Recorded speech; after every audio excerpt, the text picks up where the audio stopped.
Welcome back. I'm music lawyer Ryan Schmidt, and as an artist turned music lawyer, it's my mission to educate and empower artists to level up and toughen up in this music business. One way I do that is by having real conversations with the people who actually move the industry. I'm talking managers, execs, and innovators. And today's guest checks all those boxes and then some. Mike Holland is the longtime manager of Grammy-nominated rapper Logic, producer Six, and a whole roster of rising talent. He's seen it all, label deals, global tours, and what it really takes to build a music career from the ground up. He's also my partner and co-founder in Foundation, our new app that's like Duolingo, but for the music business. We built it to give artists and their teams the education we wish we had when we were starting out. Today, we're talking about when an artist really needs a manager, what most people get wrong about the job, and why music business education might be the most powerful tool an artist can invest in. Let's get into it. Well, Mike, thank you so much for being here. Thanks for having me on, Ryan. This feels like just one of our daily conversations, but we're recording it this time. So I'm glad we get to share it with the people. Yeah, I mean, I wish that there were so many conversations that we did record because there's always great conversations that we have. And I'm actually excited to learn some new stuff about you that we probably haven't even touched on before. Let's start at the beginning, though. How did you get into the music business and music management? Honestly, I never planned to be a music manager. That was not something I grew up thinking about. I very much loved music. I loved promoting music. I loved listening to music. I loved everything about it, but I never set out to be a music manager. I was actually a filmmaker throughout high school. I had a camera in my hand. Started with filming skate videos with my friends. And then, there's plenty of talented artists where I grew up in the DMV. And I started shooting videos for them, music videos, behind the scenes, you name it. And I absolutely fell in love with that. It's just such a special process to be close to the art and the creation. And yeah, I fell in love with it. And I was like, okay, this is definitely a path for me. I was completely hooked. And at the time in Maryland, this is around 2010, 2011, there was a really talented rapper on the come up. His name was Logic. And I was a fan of him.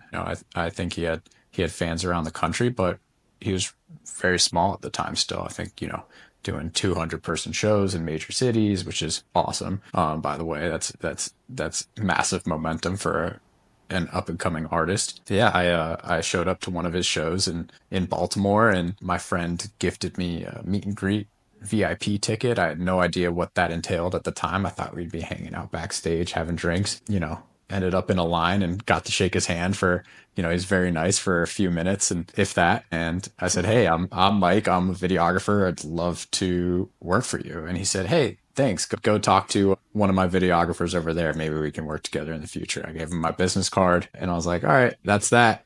I ended up hearing back from his team, and a few months later I was on a nationwide tour, fresh out of high school, on a little bandwagon. And from that moment, I was completely hooked. I was like, this is the music business. This is like such palpable energy, just being around it, going to these shows. You could tell there was something very special brewing there. And so that's not something I wanted to drift away from. That's something I wanted to lean into. And through my camera and through my storytelling abilities, my marketing and my content abilities, I was able to play a small or a large part in whatever we were doing. So I continued that relationship with Logic. And then over time, we found we had many similar interests like film, writing, and I became a collaborator of his on a bit of a larger level. We helped him put out his first novel, which very generously he dedicated to me. And we continued just to work together from there. And I started representing him, not yet in music, but in TV and film, and started booking gigs and selling scripts in that world. Sold a script to J.J. Abrams within like the first few months of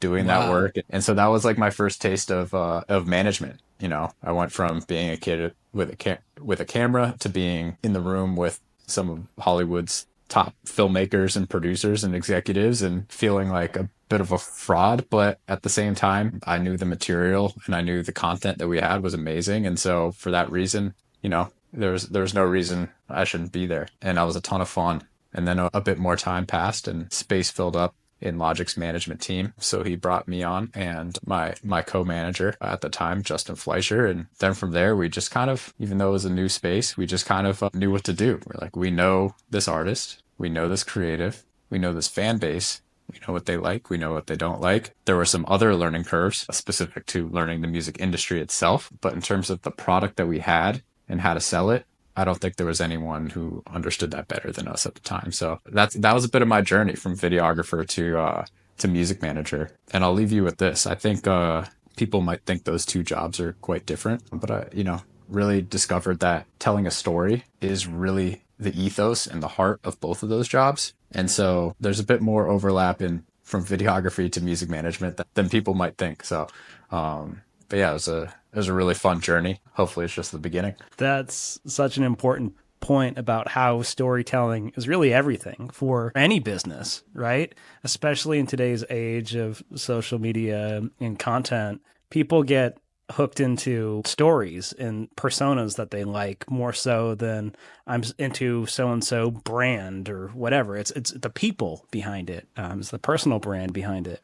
I'm really interested to hear a little bit more about what that transition was like from videographer to management, because it sounded like it was this kind of thing that evolved over time and then you had this opportunity. But it seems like those skills and those roles were kind of meshing before you even took on that day-to-day role. Yeah, 100%. 100%. I think you nailed it when you said, yeah, it's storytelling. At the end of the day, if you can't tell your story, you can't sell your story. And that's what music is. You can understand royalties, contracts, deal types, all very important. All something you should learn if you're in this business, but you could understand the book learning to a T. And if you don't know how to put a good product out there that connects with people, all that is for nothing. So yeah, it is storytelling. And I think the business side of music is a lot more creative than people think. Certainly there are certain business roles that don't necessarily touch creative, but they're not so separate. You really have to know what connects with people and then understand why it's connected with people and do more of that. So yeah, I'd say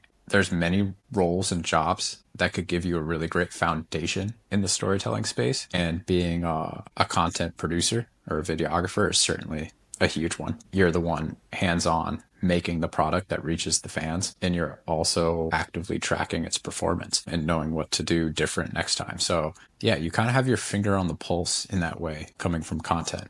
So that transition to music management, although maybe you're not the one necessarily holding the camera, sometimes you might be, but you might not be the one producing, creating that content anymore, but you understand how to do it and why it connects with people. So yeah, I'd say there's a lot of overlap there. Something that really resonates with me about your story, being at that meet and greet, all the way up to being day-to-day manager and everything in between, was that you really got to witness the come up of this massive artist. And what he even mentioned is that 200 capacity shows that he was able to play even in those early days is a wildly successful for most independent artists. And what would you say, giving artists kind of some perspective here, what would you say artists need to know about their own definition of success? Yeah, I think a lot of artists build up their careers to be kind of an all or nothing game. And they've seen symptoms of success, I would call it, from other artists. And that could be viral content or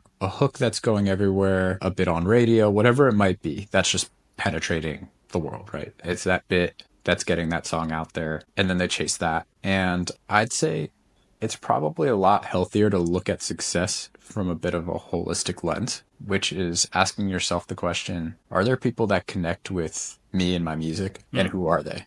It's not how many streams necessarily. All of that is important. Don't get me wrong. This is not to say like kumbaya, like just make it a hobby and be happy. That's fine if that's what you want to do. But if you want to pursue it as a career, it's important to understand actionable metrics. So instead of monthly listeners, it's maybe how many people would buy a t-shirt or a hat if I release that today. That to me is a healthier metric of success. And if that's 2 or 3 people, that's like, don't discount that. Like, that's pretty huge. 2 or 3 people you don't know are buying, are spending their hard-earned money. They have maybe a 9 to 5 or whatever else, and they could be spending their money on anything, and they're spending it on you. Don't discount that. Lean into that. Build relationships with the people who support you, and really cherish that as being success, because that can grow faster than you think. So that 2 to 3 can double and double again and double again. And for those who understand how exponentials work, you can have a career in music based off of nurturing your fan base and giving them what they want. So I'd say don't get distracted by metrics that don't mean much, and lean into the core of what having a relationship with your audience is. I'm so glad you mentioned the two to three fans buying your t-shirt, because it reminded me of something I saw today on Instagram. It was a clip from LaRussell talking on a podcast about how he would do shows in his backyard for 10 people. And he's like, everybody's waiting around to fill that 200, 500 cap room. I wasn't waiting around to have shows, even if 10 people showed up. It's like, yeah, it might have sucked for me, like singing in front of 10 people, but there was 10 people that loved me and wanted to come out. And next time there's going to be 20 or 40. And like, that's how I built it. And I think that's pretty special that an artist can have that self-realization that all these people are going for these moonshots when sometimes you just need that incremental step. I think that's such a healthy outlook. And not to mention, okay, go for that moonshot, but let's use LaRussell as an example. If he hadn't done those 10-person shows over and over again, and he did get that 200 cap gig and played for those people, the product wouldn't have been as good. It would have been a waste. And so I think we see that often. Artists can chase virality. Of course, we want that. You should. Great. It shouldn't be the main thing, but it's kind of like a dog chasing a car, and you don't quite know what to do when you get there because you haven't had those foundational steps to really build your skills and your presence and your storytelling abilities, all of that to support you once you've reached the top. So yeah, a 200-person show would be incredible. But if you haven't done a show before, those people, maybe the product's great, but like those people are likely going to walk away being disappointed if you haven't done the steps to really prepare as a professional and deliver when it's time and you reach that level. So yeah, don't skip steps. I love that. That's so true. I was actually just thinking about that. I was talking to somebody that's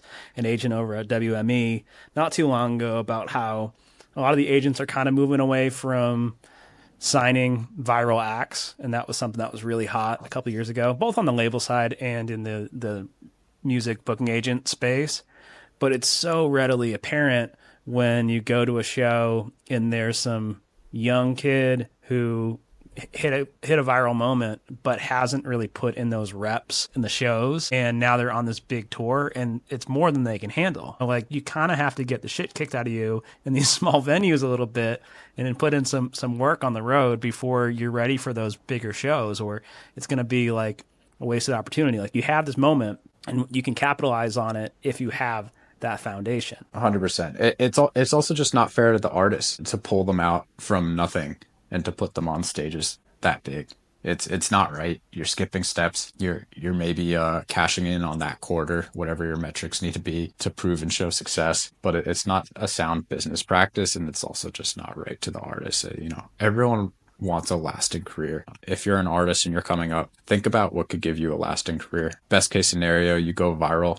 You're popping for a few months, maybe a year. What gives you that support, that foundation, if you want to do music for the rest of your life? You don't want to do music just for a year. You want to do it for the rest of your life. So think about it through that lens. That's like just leads perfectly into the rest of that conversation I was having with that agent, where it was like, it's hard to compete when other potential team members are selling artists on this dream. And sometimes they're unrealistic or beyond what that artist's current capabilities are. But one was like, practically that artist would be best served doing a smaller 150, 200 club run, over the course of a month or two and really getting their sea legs before going into some bigger thing and really getting some reps on the road. But it's hard to compete with that manager or that agency down the road that's like, I'll put you on Coachella right now. So it's like that weird thing of like, you don't want to lose an opportunity, but you also want to play the long game and you also want to look out for the best interest of an artist because you've seen it go both ways. Yeah, 100%. And as an artist, it's super hard to kind of like take your foot off the gas that way. You want to lean into everything and every opportunity, and you should, but just do your best to prepare. If it's happening quickly, do your best to prepare for it. But if you do have control over it, let's say you're choosing between, a 200 cap room and 1,000 cap room, and you're like, okay, I can sell 500, sell out the 200 cap room. That's in your control. Don't get greedy and go for 1,000. That's how you kill your momentum. That's how people look around and see that a show is nearly empty and you lose that.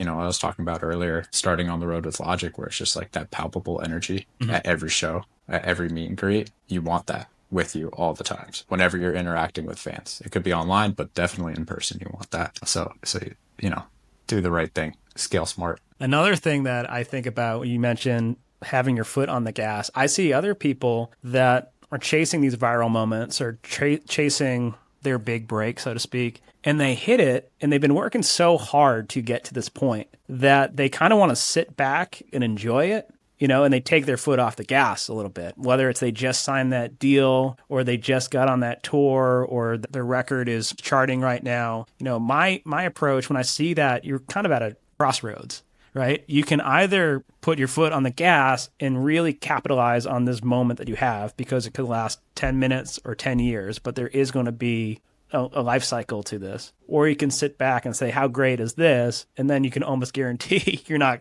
fully capitalizing on it. I would be curious what your thoughts are on that, if you've seen that in other artists' careers. Yeah, definitely. I think, I've experienced that firsthand, and I think Logic's been pretty open about his struggles and navigating mental health and how that pertains to fame, how that pertains to success and work, and what type of work is fulfilling and what type of work leads to extreme burnout and crashing. And I've seen every end of that spectrum with him, and really appreciate the fact that he's so honest and straightforward with his fans in the world about navigating that. I think it's important to discuss. You don't want to be at a situation as an artist where you're really choosing a fork in the road. That's tough. So I think that the trick is to really see it before it comes, before that path of, okay, I have to go all in, or I have to completely withdraw from this momentum that I'm having. And that can be the hardest thing to do, especially when you're in the heat of it all and there's all this excitement. You have to know yourself and know what you're capable of, and then scale and grow at that pace. So sometimes that does mean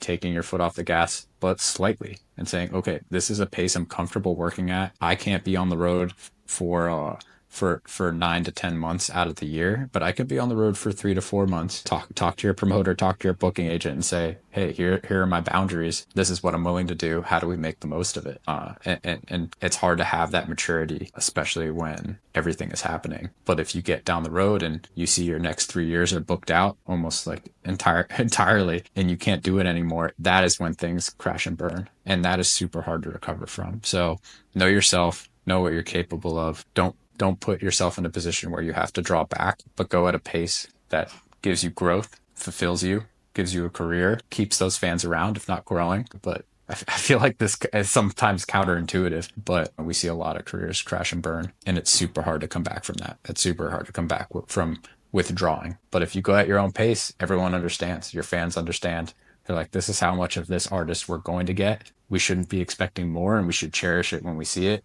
They'll stick with you. I think that's an important reminder too about the importance of self-reflection and being honest with yourself. I think about my own time as being an artist, and before I ever hit the road, it was a dream of mine to be on the road. And then I started doing it. I was an acoustic singer-songwriter, so I would tour solo around the country in my Honda Civic. I had nobody else with me. It was very lonely and isolating. And I actually felt bad that I was touring, and I hated it, and then I was like, if I'm an artist and this is what I want to do, I shouldn't love doing this. And I think that that's something that people get in their heads, that there's only one way of doing it. There's only one path. And it's okay if you're not loving one part of it. There's plenty of artists I see that are succeeding in today's music industry that don't tour at all. They're just completely recorded artists, and they might live in some small corner of the country and they record from their bedroom, and they're totally fine and happy doing that. 100%. You see some artists who have to tour, and then they split up the tour. They do 3 weeks on, 3 weeks off. And that's what they figured out, that they have to do it that way. And there's other artists who can just go. There's other artists who can't do it at all. But yeah, I think you have to figure that out like you did. But then from there, you have to listen to yourself. And if you're an artist who can't mentally handle being on tour all the time, don't go and book a world tour for the next year that gives you no breaks, no time home. You will crash, you will burn, and you don't want to withdraw. You don't want to pull back, because that's when it all stops. But if you get ahead of it and you say, hey, this is what I'm capable of to your business partners, and to your fans, they'll stick with you because you still have something to offer. You're just not going back on your word and your promises. I know there's a lot of debate about this online, but I'd be curious to get your thoughts. When does an artist actually need a manager? Oh man, that's such a asked question. Not in that way, but by artists, like, should I have a manager? This is something that you and I have talked a bit about. I think kind of ask yourself if you're looking for a collaborator, like what you really need. Are you looking for somebody to handle your offers and your deals and book you more gigs on top of what you're getting, take something off your plate? Or are you looking for someone to call when you're unsure where to go? You want some emotional support. You want some creative support. Managers do all of the above. And so we often lump the title of manager into one specific role, one specific duty, but managers can be a lot of different things. So I think ask yourself what you're looking for and then ask yourself who can provide that to you, because it might not necessarily be a music manager, someone who's out there already in the profession. It might come in forms of other collaborators. You've mentioned producers can fill that role, and they certainly can. On the creative side, on marketing, on strategy, also navigating deals and frameworks there. Videographers can, and other forms of creatives can certainly help give support. And I kind of mentioned these other roles because a manager is not always for every artist at the time that they're seeking it. If you're early in your career, yeah, you might want some support. I think it's natural, it's human to say, hey, I want to go through this with somebody else. Do you need a business partner who's taking a commission? And then ask yourself, a commission of what? Is somebody going to be motivated when there's little to no revenue to put in the same amount of work that you're putting in? And even if you do convince someone to take that on, is it going to be fruitful? Is it going to hurt the relationship in the long run? Is it going to hurt your possibility of potentially getting a more viable manager down the road? So I say all that to say, don't rush into getting a manager because you feel like it's an actionable step that's in your control as an artist. Okay, hey, maybe my latest release didn't do the amount of streams I wanted it to, but I know if I talk to this person, I could get a manager. And that's something I can do. That's something I do have control over. Yeah, you might, but it really is kind of one of those things that it can be a distraction for artists. So yeah, I'd certainly say it's different for all artists, but if you really need to kind of put it into bullet points, it's, do you have too much on your plate business wise that you can't manage it all? And that means money, like or potential money and potential earnings. I think people forget sometimes that's what a manager is. A manager isn't just, there for support. They need to get paid, for their time. And if they want to develop an early act, they're welcome to, but understand like most people in this world are motivated by what they bring in. So is that person who's working off of a commission for you going to be motivated and do what you need? So it's important to ask all those questions. There's no clear answer to it, but you know it when you see it. Oh, totally. And, that isn't to discount the importance of like a momager or a dadager or a friendager, like managers who are like buddies and that are really like those early support. I've seen plenty of those relationships work out and blossom into good working business relationships.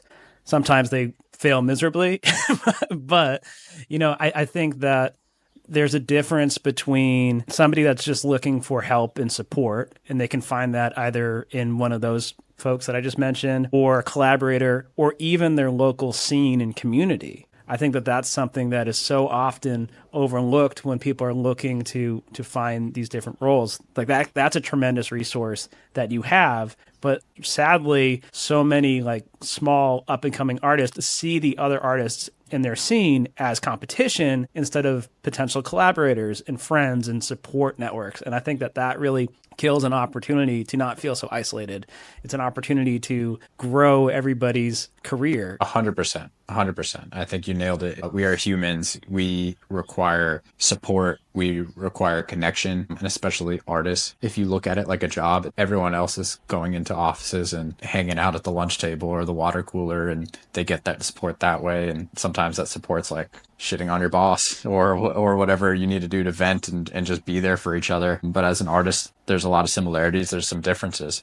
You're going at it alone. You have to choose your own path. You have to choose how hard you work yourself. You have to decide if you're making the right decisions, the wrong decisions. And that's really hard to do if it's all happening within your own mind. So I think a lot of people are asking, do I need a manager? And really what they're saying is, hey, I'd like some human emotional strategy support from somebody else. And I'd love to find that somewhere. So that might not be a business relationship necessarily, but like you said, it could be around you. It could be other artists. So definitely lean into support as much as possible. Now, I'm so excited to ask you this next question because we've never talked about it in this way.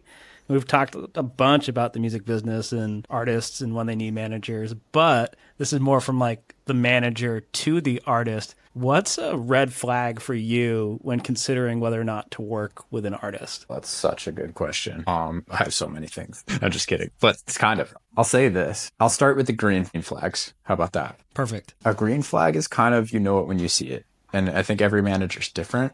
But that's not to say an artist has to be the complete package. There's certainly going to always be strengths and weaknesses. But I'll say this, a green flag in an artist is an artist, of course, that is talented and you connect with their music. You know, there's different music for everybody. So it's important that the manager connects with the music and is not just saying you are talented and therefore I want to work with you. You have a good voice. No, do you really connect with the music? That's so important to understand why others will connect with it too. If you don't have that, that doesn't work.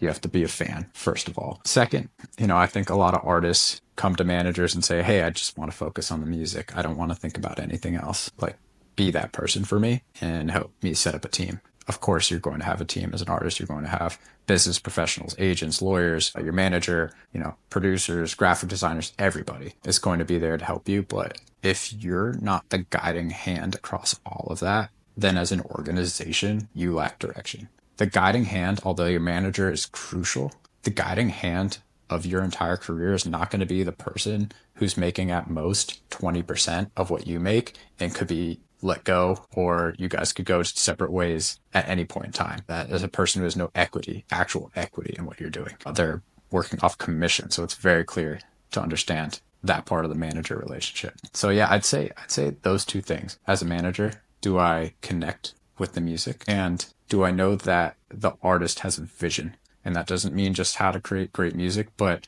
how to get it out there and how to connect with people and how to grow their career. Because if an artist says, hey, I just want you guys to figure that out, let me know where to be and I'll show up, that to me is a red flag.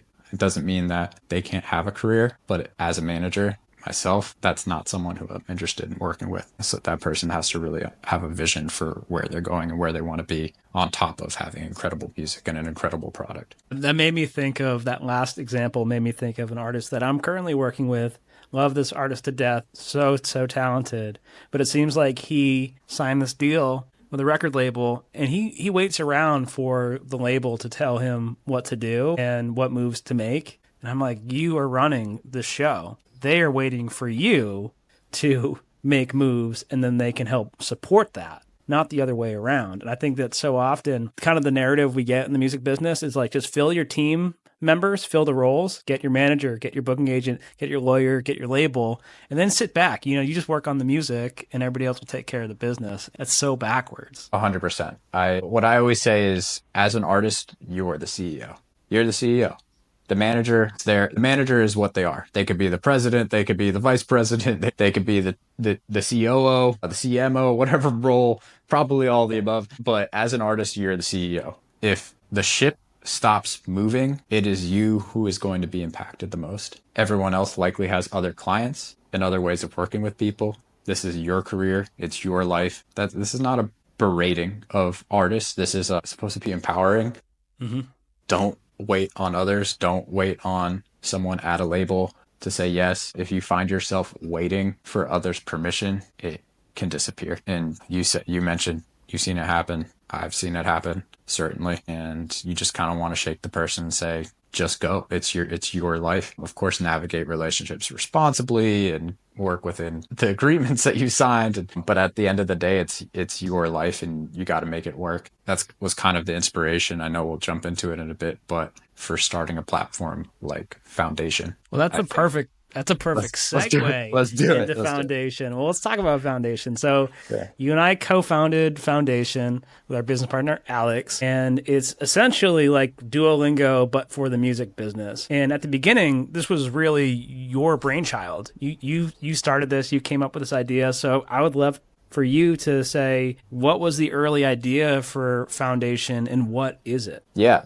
Foundation, exactly what you said. It's like Duolingo, but for the music business. It's short, gamified lessons designed for artists. It's an alternative instead of going to a music business school, which is long and expensive and exclusive and hard to access, or stumbling around YouTube and social media. It's structured music business education. It could be for anybody, but it was designed for artists in mind. And it kind of boils down to what we were just talking about, where an artist should be their own CEO. So even if you're not running every single part of the business, you understand how it works. And I think any good CEO will tell you, you can't hire for a role if you don't understand that role well. So you need to understand what your team is doing and why they're good or bad at what they're doing, or else you're kind of just operating blindly.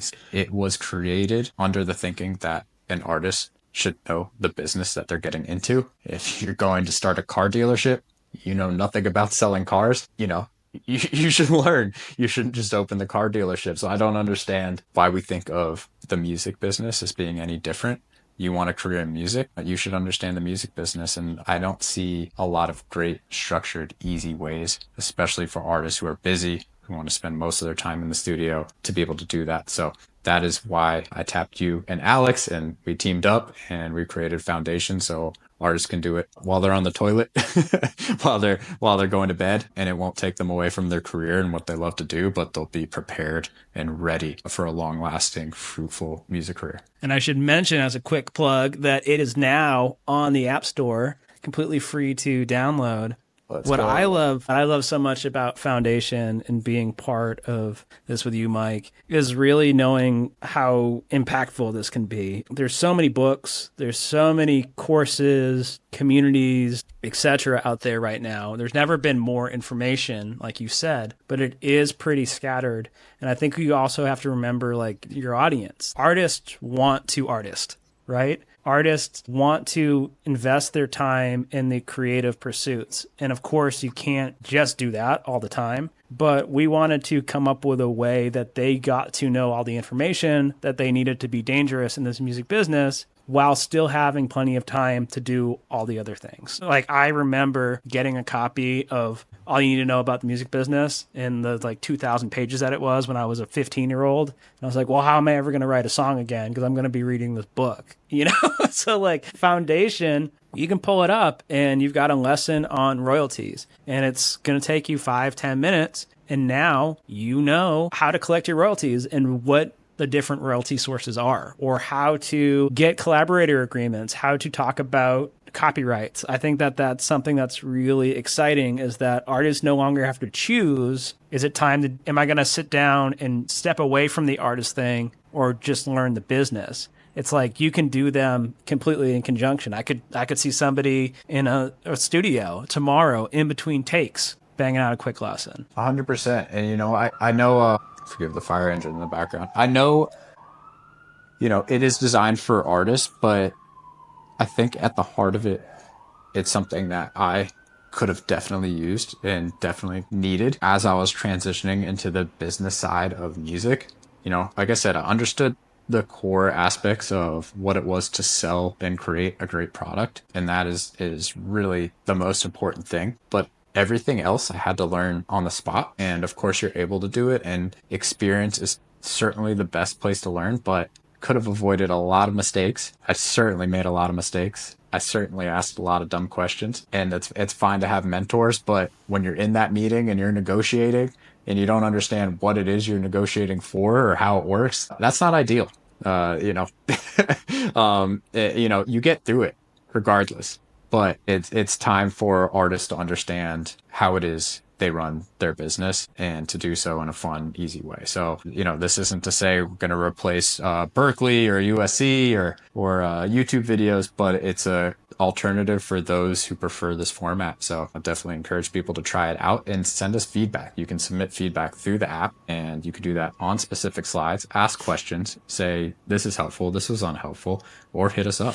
We love talking about this and want to make this as useful as possible. So please help us do that. Say I'm an artist who is listening to this episode. I download the app and I fire it up. What can I expect to interact with? Yeah, so The way foundation is structured is it kind of takes you on a journey through your music career. So you're supposed to learn in parallel with how you grow as an artist, more or less. And so, of course, we start with creating music and what that means to have collaborators and to work with them, the business arrangements behind them. So you're not getting to release, or if your song goes viral and you're like, hey, we haven't discussed what splits are. We don't even know how we're chopping this song up. That might seem very basic to people, but, I'm sure you've encountered it plenty of times, and I've encountered it plenty of times. It's not, and it doesn't always exist, and it's not done the right way, and it creates major problems and major headaches later. So that's just kind of like page one stuff. And then, you get into releasing. Of course, we cover marketing, we cover copyright, and you do so in situational lessons, bite-sized lessons. Really, the thought behind foundation is don't think, just learn. So when you tap into foundation, you're thrown right into the next lesson or wherever you left off at. You don't have to scroll through and pick what you want. You can if you want to, but if you want to just learn and you have 5 or 10 minutes to do so, you shouldn't be thinking about what you want to learn. I think we all sit down on Netflix at the end of a hard day and we're like, can't even decide what to watch. Learning is often hard enough in itself. So we take the choice out of that and really just structure this in a way that we know would be useful for artists and are continuing to make that better as well. So that's really the core of it. But it'll take you through your music career. It'll take you from community building, knowing how to release and sell merchandise. I mean, the list is so long, but definitely download and check it out if you're interested. You can scroll through the entire course and catalog. I'm so excited to be part of it. When you first hit me up, it wasn't even that long ago. It's crazy how quickly this whole thing came together. But you had just found me doing the music business educational work on social media. And I think we really connected over a shared passion for educating and empowering musicians to take control of their music business, because there's so many musicians out there for either its lack of information or being fed the wrong information, or more or less waiting for other people to take control of their music business. And I think it's really empowering when we can remind them, no, like it's on you, and you can succeed today with the right information. And it's been really fun to kind of plan out the ways that artists can interact with this app. I certainly think about the mistakes that I've made when I was an artist and how we lay that out in the lessons that we have. This is why we're teaching you this, because this is what I wish I knew before I went into that situation and lost all my publishing on that song. So like it's like we paid the price, so like you can get in there and get that. Yeah. No, I think it's easier than ever to create and to release music, but we don't know that much more than we did before on how to build a career off of it. So that's just us stepping into this game. We have plenty of distributors, but those are great tools for artists, but we need the mental tools as well to know how to navigate it, not be caught off guard. We want you to be successful. If you want music as your career, you certainly have to know the business you're in. So, I was inspired by your story. And, when I came across you online, whereas you're an expert, you're a lawyer, but you also knew how to talk to artists from their perspective because you are one. I think that's really kind of like the complete package there. I think there's a ton of experts out there who really know what they're talking about, and you're one of them, but many don't know how to communicate it in terms and in language that feels actionable and useful for artists. So having you come on board has made Foundation really incredible. So thank you, Ryan. No, it's been my absolute pleasure. It was the perfect opportunity at the perfect time, because I had reached a realization when you reached out in November of 2024 that I didn't want to be the lawyer who worked in a law office 12 hours a day. I saw a different path for me, and whether that was because of my artist background or just because I have different interests and different passions, but I wanted to lean into this educational space too. When I dedicate a couple hours to making content and actually get to interact with artists that say that was really helpful, or I actually finally understand copyright now. I actually just got a royalty check because of something you taught me. That's amazing. And I see Foundation as that opportunity to really amplify and magnify that for so many different musicians and people in the music business. So thank you for thinking of me, and thank you for this crotch rocket that's whizzing past, or whatever that was. Yeah, oh yeah. We're here in Los Angeles in the thick of it. But before anybody, if you do download it, and I really think you should, because it's completely free to download and you're going to get a good amount of lessons before you even are asked to subscribe. Remember this. People are going to ask, why don't I have free control of which lesson to take when I want to take it? And I look at it this way, right? If you have a choice between my content on Instagram, which is about like copyrights and how to protect your copyrights, how to own them, how to confirm your splits, versus a video that's like, here's how to get 100 million streams on Spotify. Artists, I know you guys, like, you're going to pick this, let's go for the moon, let's go to the streaming thing. And that's cool. But like, you also need to know, you need to have the vegetables too, right? So we're going to feed you the vegetables. We're going to give you what you need as well. And we're going to also sprinkle in plenty of that good stuff, like building a fan base, merchandising, financial literacy for musicians, and then everything in between. And we also put a strong focus on mentality, how to think about your career, how to approach every day, how to stop comparing, or what are some healthy habits as an artist, because that's just as important to the business as anything else. If you're not mentally there and locked in and balanced, then none of the business stuff matters either. So, yeah, and to Ryan's point, if you already knew what you wanted to learn, you could Google it, you could go on YouTube. You know, our belief, and this is coming from personal experiences, as an artist and most people, you don't know what you don't know. And so we take that choice out of it. You know, if you go to school, if you go to Berkeley, you're not going to be taking level 4 courses on your first year. You'll get there. And that's done for the right reason. So we take that same approach. It doesn't take years. It takes minutes in our case, but it's the same philosophy. Well, where do you hope to see Foundation in a year from now, and what impact do you hope that it has on the next generation of creatives? That's such a good question. I hope to see Foundation as kind of that jumping point. I think when you're just starting out in your career, it's nice to take actionable steps. You're not going to be necessarily booked for shows right away.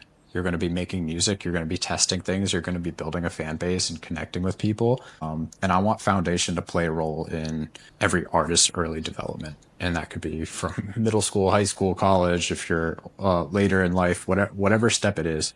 I want to see Foundation there instilling those lessons as early as possible. I think Foundation could be very useful for anybody. I've had seasoned managers and executives go through the courses and just say, hey, like, yeah, some of this I knew, but actually, like, I didn't really understand how royalties broke down in that way specifically. And that's something I should probably know. So it can be for anybody, but yeah, you know, I'm very happy with any form that Foundation takes that accomplishes that. It's really about the goals of Foundation more than it is about the form of Foundation. And right now we feel like we have a really fun form, but we're going to continue to iterate and test and make it most effective. But yeah, maybe you'll see Foundation partnered with other music technology so that you can access it there. You know, if you're releasing a song on a distributor, you know, you can take lessons and learn as you're doing that, you know, whatever it might be. Yeah, I just hope that Foundation can accomplish its goals. Right now, we're really happy with the form that it's in, but we're going to continue to make it better. But I just want artists to start thinking about these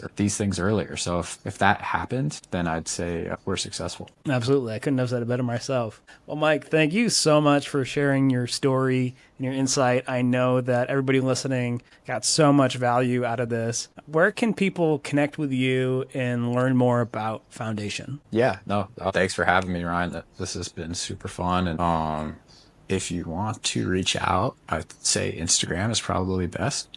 It's Mike Holland, so ITS, Mike Holland. Reach out, say hi. You'll find the Foundation page in my bio, and hit us both up. I love talking to people. I love giving advice.